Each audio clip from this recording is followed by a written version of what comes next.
Iran has confirmed that Israel killed General Amir Ali Hajizadeh, the head of the Revolutionary Guard's missile program. According to Associated Press, Iranian state television made the acknowledgment Friday afternoon. The confirmation came a short time after Israel said its strikes killed Hajizadeh. Israel launched a wave of strikes across Iran on Friday that targeted its nuclear program and military sites, killing at least 2 top military officers and raising the prospect of an all-out war between the two bitter Middle East adversaries. It appeared to be the most significant attack Iran has faced since its 1980s war with Iraq. Iran quickly retaliated, sending a swarm of drones at Israel as Supreme Leader Ayatollah Ali Khamenei warned of severe punishment. The attack comes as tensions reached new heights over Tehran's rapidly advancing nuclear program.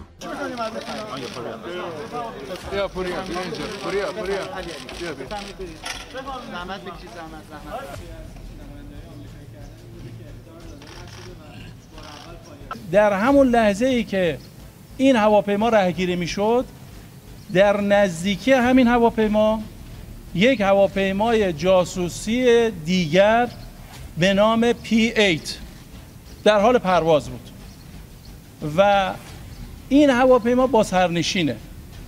حدود 35 نفر خدمه پروازی داره. خب ما میتوانستیم اون رو مورد اصابت قرار بدیم. حق ما هم بود. ولی بله مال آمریکا بود. ولی این کارو نکردیم. ما هواپیما بدون سرنشین رو مورد اصابت قرار دادیم. موقعی که در مجاورت منفجر میشه، ترکش‌هایی که اصابت کرده که تعداد زیادی هست. موادی که در سرجنگی موشک‌ها استفاده شده، قابلیت اون به چند برابر TNT افزایش پیدا کرده. امریکایی‌ها در منطقه حداقل در اطراف ایران 10 پایگاه دارن. 50,000 نفر نیرو هم دارن. Russia and Ukraine conducted another POW swap on Thursday that included severely wounded and gravely ill captives, although the sides did not report the numbers. Our people are coming home, Zelensky said in a statement on Telegram. All of them require medical treatment, and they will receive the necessary help. This is already the second stage of returning those who are severely wounded and seriously ill. According to Ukraine's human rights ombudsman Dmytro Lubinets, some of the repatriated soldiers had been listed as missing in action. According to Associated Press, the oldest among them is 59, the youngest is 22, he said. Dozens of people arrived in Chernihiv with portraits of their loved ones, hoping they had been included in the exchange.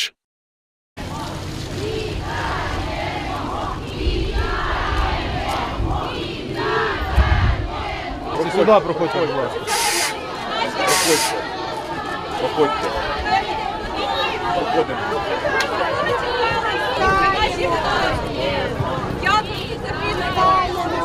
Наші герої, наші герої, слава Україні! Дякуємо!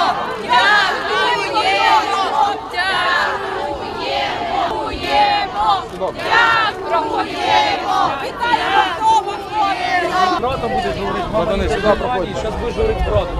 Жуки, проходить. Наші герої! Там є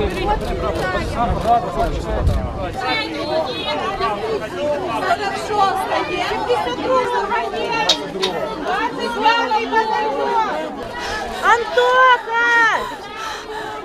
Давай мені маленька. Іди. Дякуємо!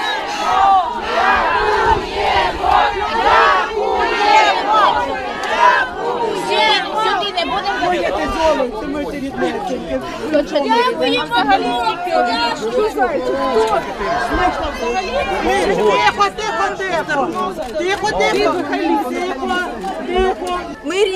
Рік він був у полоні, ми його дуже чекали. Дякуємо всіх, хто його звільнив, тільки ми трошки не вспіли. Він зайшов уже.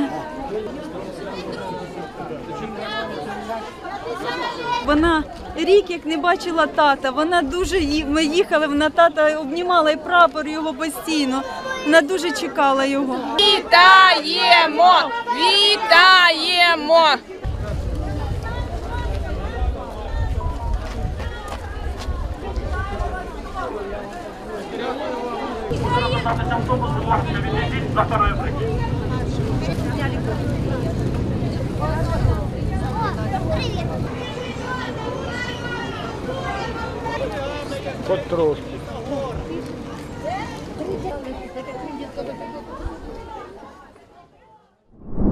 US President Donald Trump's calls to Russian dictator Vladimir Putin for peace in Ukraine and threats against Russia with hellish sanctions will not affect Russia's actions. In this case, more effective and specific measures in military, economic and political influence are needed.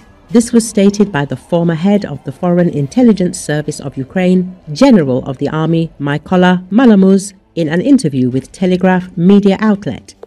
Therefore, he named 5 military factors that will force the Russian Federation to peace. According to Malamuz, Ukraine needs to be provided with 10,000 long-range strategic and tactical Tomahawk missiles. These missiles, renowned for their precision and long-range capabilities, can strike targets up to 1,600 kilometers away, depending on the version. This range classifies Tomahawks as strategic weapons designed for long-distance strikes. Interestingly, the definition of medium-range missiles typically encompasses ranges from 500 to 5,500 kilometers.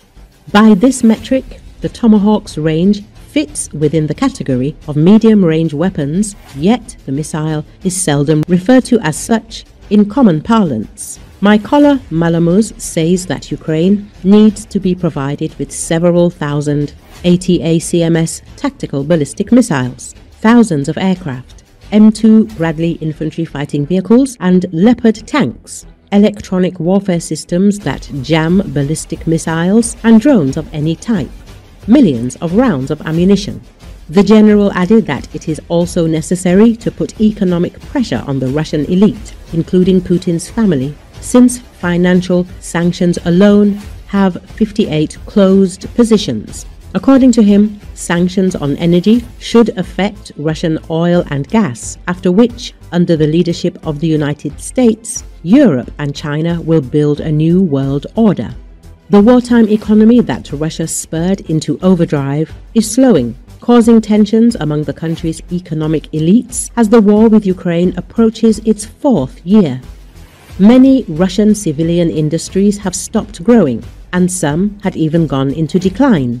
The combination of rising prices and falling economic activity has led some economists and officials to warn that the Russian economy is moving towards stagflation, a quagmire where prices rise quickly without growth.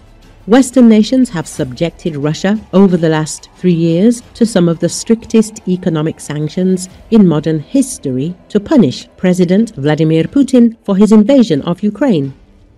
Russia's slowing growth and rising inflation, economists say, show that the sanctions are having an impact, putting a dent in the stimulating effect that the Kremlin's enormous wartime spending has had on the economy, they say.